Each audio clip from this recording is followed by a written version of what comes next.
नमस्कार दोस्तों। आज की कहानी है गरीब माँ का अपमान। पवन बाजू के कमरे में सब सुन रहा था।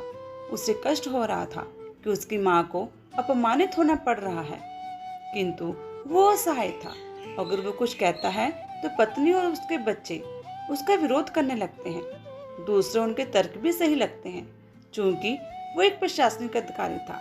उसका सामाजिक स्तर बहुत ऊंचा था। उसकी ससुराल भी एक उच्च घराने में थी। अतः वे चुपचाप इस तरह हर दिन अपनी माँ को अपमानित होते देखता रहता था। पवन बहुत परेशान था। उसे समझ में नहीं आ रहा था कि वो इस परिस्थिति से कैसे निपटे। वो अपनी माँ को बहुत चाहता था, किंतु उसकी पत्नी और बच्चे उसकी माँ से बहुत दूर भागते थे, क्योंकि उसकी माँ की एक आंख नहीं थी। साथ ही उसकी कमर भी 90 अंश पर झुकी थी।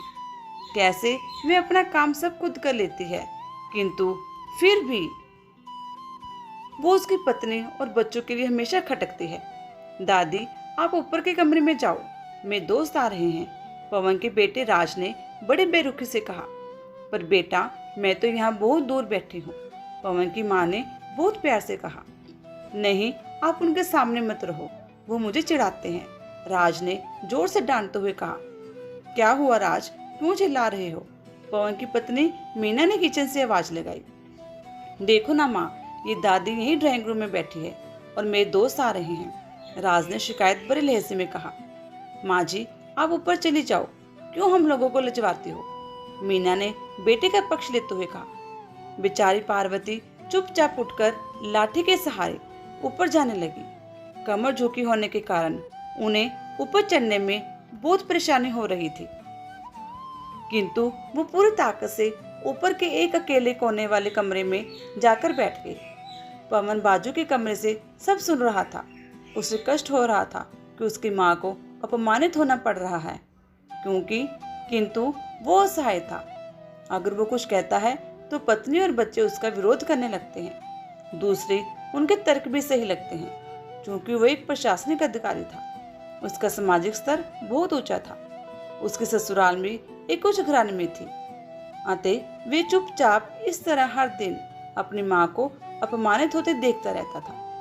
रात को पवन की पत्नी ने कहा, देखो जी, अब कुछ करो। कल कलेक्टर साहब की पत्नी आई थी। माँ जी अपनी देसी धुन में धारा में उनसे मिली। मुझे बहुत शर्म आ रही थी, बताते हुए कि ये मेरी सास है। मैंने कह दिया कि ये दूर की रिश्तेदार है, इलाज कराने आई है। पवन को रोना आ गया, किंतु फिर भी वह चुप रहा। उसे समझ में नहीं आ रहा था कि वो क्या करे। अपने बेटे की मन स्थिति को पार्वती अच्छी तरह से जानती थी और बेटे को कोई कष्ट न हो, इसलिए वो हर बात को चुपचाप सह लेती थी। पवन बहुत उदास रहने लगा।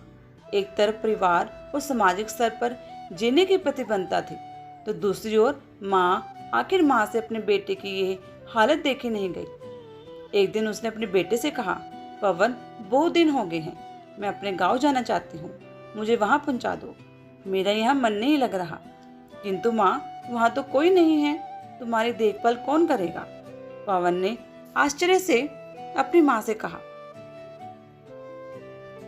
अरे, सब गांव वाले तो हैं, और वो तुम्हारे मामा जी तो उसी गांव में रहते हैं, और फिर हम सारी व्यवस्था करके आएंगे।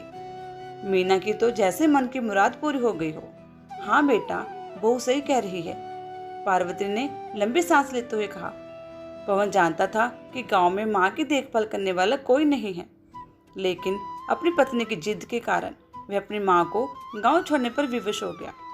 मां को गांव छोड़कर आते वक्त उसे रोना आ रहा था तथा अपनी बेबसी पर गुस्सा भी आ रहा था, किंतु परिवार, पत्नी और समाज ने उनके इन मनोभावों को दबा लिया और वो सुकून सा महसूस करने लगा।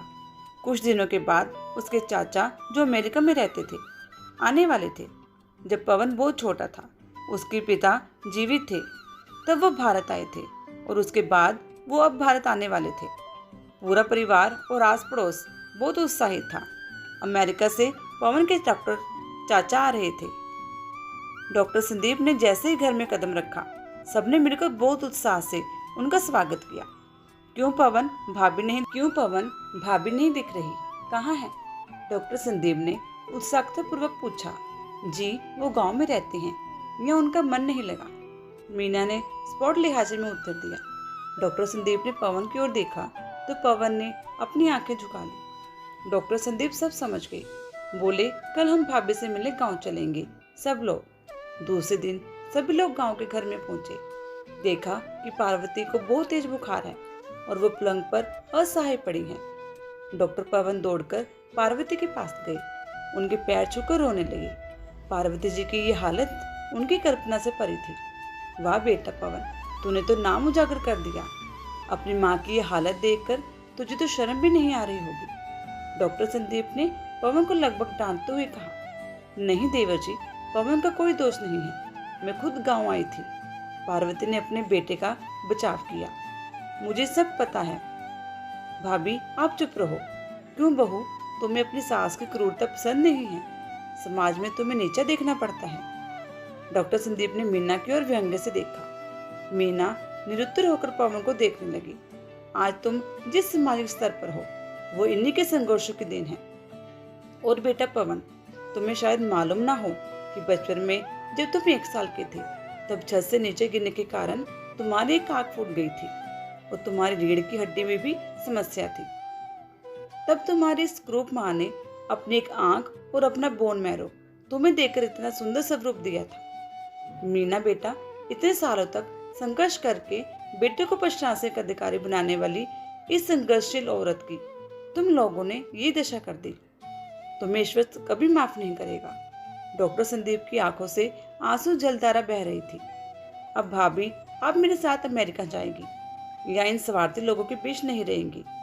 डॉक्टर संदीप ने पार्वती से कहा। डॉक्टर संदीप जो उसके चाचा थे, उन्होंने जो राज बताया उसके बाद तो पवन को यही लग रहा था कि उससे ज्यादा पापी इंसान इस दुनिया में कोई नहीं है। वह दौड़ता गया और माँ पार्वती के कदमों से लिपट गया। माँ, मेरा अपराध अक्षम्य है। मैं जानबूझकर चुप्पी साधे रहा, आपका अपमान करवाता रहा। आप इस घर में रहेंगी और कोई नहीं। पवन ने अनग्न दृष्टि से अपनी पत्नी और बच्चों को देखा। मीना को भी बहुत पश्चाताप हो रहा था, किंतु उसकी हिम्मत नहीं हो रही थी कि वो पार्वती से आंख मिलाए। पार्वती ने मीना की मन स्थिति को समझकर उसके पुचकारते हुए अपने पास बुलाया और पवन को डांटते हुए कहा, खबरदार, जो मेरी बहू को मुझसे अलग करने की कोशिश की तो तुझे इस घर से बाहर निकाल दूंगी।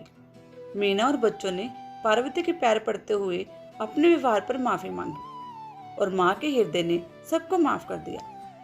हेलो दोस्तों, आपको ये कहानी कैसी लगी? अगर अच्छी लगी तो लाइक और कमेंट जरूर करना और चैनल को सब्सक्राइब करना ना भूलना। धन्यवाद।